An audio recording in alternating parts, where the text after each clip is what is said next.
ខ្យ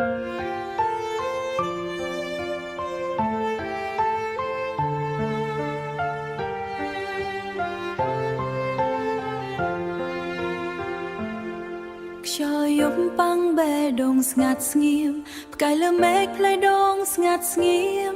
ផ្កាយលើមេឃភ្លឺដូចភ្នែកនរណាម្នាក់យប់មួយអូនគេងលងក្នុងសូបិនឃើញនំម្នាក់ដើរមកចិនបេះដូងស្នាមញញឹមបងភ្លឺដូចពុនលឺព្រះច័ន្ទធ្វើឲ្យចិត្តអូនកក់ក្ដៅមិនដឹងហេតុអ្វីបើនាងគ្រាន់តែសូបិនហើយនាងគ្រាន់តែសូបិនហេតុអ្វីបេះដូងអូនរំភើបយ៉ាងនេះជួបស្នេហ៍ក្នុងសូបិនបងមកកាន់ដៃអូនយ៉ាងទន់ភ្លន់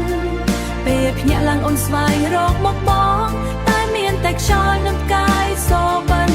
អារម្មណ៍នោះនៅក្នុងចិត្តអូនបើថ្ងៃបងមានក្នុងចិត្តអូនបើថ្ងៃណាបងមានពិនក្នុងលោកនេះសូមឲ្យវាស្នាឲ្យយើងជួបគ្នាអូនដើរមើលមេឃពេលរាត្រីស្ងប់កិនដល់រូបបងក្នុងសូបិននោះសំឡេងបងនៅតែដូចភ្លេងទន់ភ្លន់លួងលំចិត្តអូនគ្រប់ពេលវេលាជួបស្នេហ៍ក្នុងសូបិនបងមកកាន់ដៃអូនយ៉ាងទន់ភ្លន់ពេលភ្ញាក់ឡើងអូនស្វែងរកមកបងតែមានតែខ្យល់នឹងផ្កាយលើមេជួបស្នេហ៍ក្នុងសូបិនអារម្មណ៍នោះនៅក្នុងចិត្តអូនបើថ្ងៃណាបងមានពិនក្នុងលោកនេះសូមឲ្យវាស្នាឲ្យយើងជួបគ្នាប្រហែលជាស្នេហ៍ដែលមិនទាន់ជួបវាហងមកក្នុងសូបិនអូនបើថ្ងៃណាបងឃើញអូនក្នុងនោះជាច្រើន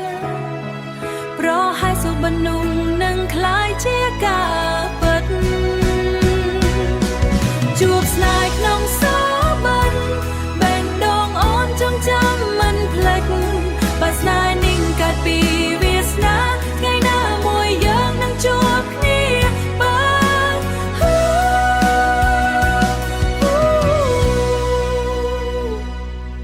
ជួបស្នេហ៍ក្នុងសូបិនជួបស្នេហ៍ក្នុងសូ